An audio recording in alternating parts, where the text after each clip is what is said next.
खबर वाराणसी से आ रही है, जहां विकास प्राधिकरण और नगर निगम की टीम ने अवैध अतिक्रमण के खिलाफ ग्रामीणों में अभियान शुरू किया है। शनिवार को टीम रोहनिया के अभिलेषपुर में कब्जा हटवाने पहुंची। इस दौरान बच्चों को लेकर महिलाएं बुलडोजर के सामने खड़ी हो गई। महिलाएं और बच्चे रोने बिलखने लगे। पुरुषों को पहले से ही पुलिस ने बैरिकेडिंग के बाहर रोक दिया। निर्माण और सामान सहित पूरे निर्माण को ध्वस्त किया जा रहा है। आरोप है कि बिना नोटिस और बिना समय दिए कार्यवाही की गई है। उधर नगर निगम, अपर नगर आयुक्त और सहायक नगर आयुक्त मौके पर पहुंच गए और लोगों को जमीन के सरकारी होने की बात कही। मामला तूल पकड़ता देख 4 थानों का फोर्स मौके पर बुलाया गया है। इसमें थाना रोहनिया, अखरी चौकी, थाना चितईपुर, थाना लोहता समेत अतिरिक्त पुलिस बल और नगर निगम की टीम मौजूद है। वाराणसी से धनेश्वर साहनी की रिपोर्ट।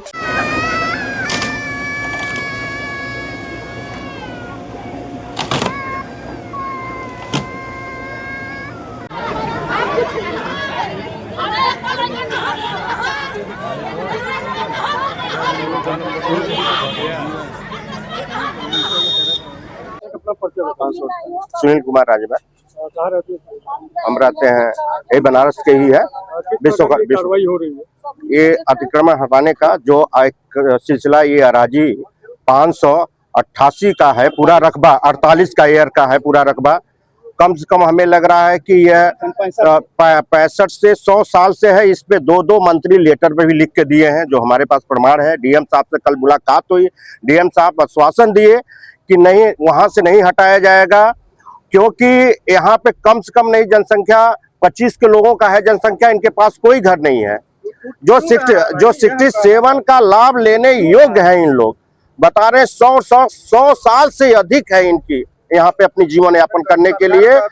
और इसमें कैबिनेट मंत्री ओम प्रकाश राजभर भी अपने लेटर पर लिखे, हंसराज विश्वकर्मा जी भी अपने लेटर पैड पर लिखे, नगर आयुक्त को लिखे कि ये 100 साल से है। जो धारा 67 कहती है, यदि कोई 2012 से पहले अपना मकान बनाकर रह रहा है तो उनको 200 वर्ग मीटर का बंदोबस्त कर देना चाहिए। लेकिन यहाँ पे सरकार ने बंदोबस्त नहीं करने का, जो लेखपाल की लापरवाही की वजह से आज गरीबों का घर उजड़ रही है, समझ लीजिए। कल आप डीएम से मिले थे? कल डीएम से मिला गया था, आश्वासन दिए कोई नहीं, नगर निगम के नगर आयुक्त कोई नहीं जाएगा, नगर आयुक्त से बात कर लेंगे, लेकिन नहीं बात हुई। क्या मांग करते हैं? मांग यही करते हैं, इनके कहीं भूमिहीन है, यदि इनके पास भूमि हो तब तो न लाभ दिया जाए। यदि भूमि नहीं है तो इनको 200 वर्ग मीटर तक इनको बंदोबस्त करने का एक अधिकार है, राज्य संहिता 2006 के अंतर्गत, 67A के अंतर्गत।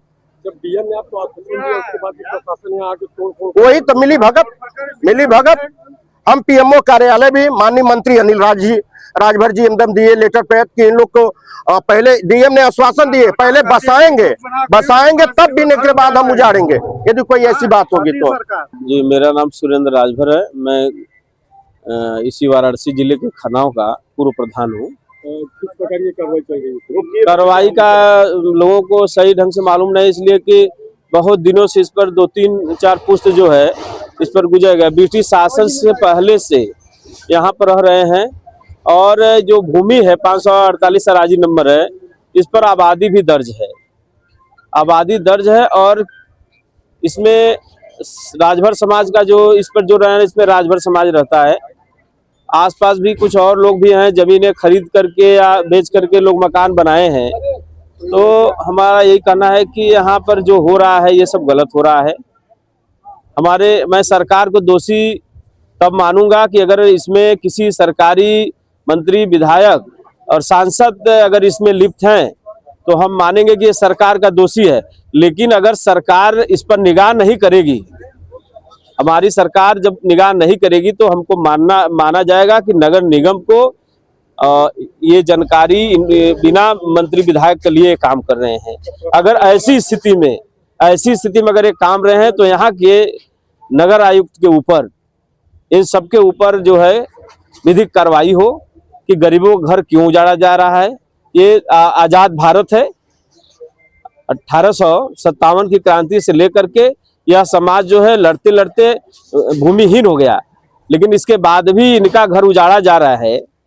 जो क्रीमी लेयर एक्ट में ये लोग आते हैं, और इनको सरदार वल्लभ भाई पटेल ने इनको रहने के लिए अलग से एक संविधानिक डिनोटिफाइड ट्राइब्स एसोसिएशन एक बना करके इनको दर्जा भी दिया।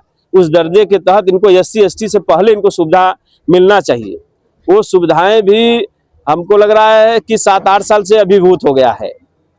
तो मैं आपके चैनल्स के माध्यम से मैं कहना चाहता हूं कि इस तरीके से अगर मामला आगे चलता रहा तो सरकार की जो है उम्मीदें, जो गरीब जो सबका साथ सबका विकास पर ध्यान है, वह देख करके सरकार को में भागीदारी हो रहे हैं कि एक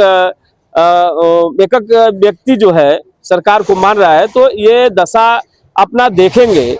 और आने वाला जो समय है अभी, उसको देख करके लोग यही सोचेंगे कि हमको किस सरकार का हमको व्यवस्था करना है, इसमें क्या मैं गरीब वोट किसको करूंगा, ये तय फैसला जी। तो भूमाफिया इसको जो है हो रहा है, क्या है? हमको भूमाफिया भी हो सकते हैं। ये हम कह रहे हैं कि बगल में कुछ जमीनें हैं, चुनार रोड पर कुछ जमीनें हैं, यही सामने है, उस पर जो है कोई कार्रवाई नहीं हो रहा है, उसको तोड़ा नहीं जा रहा है।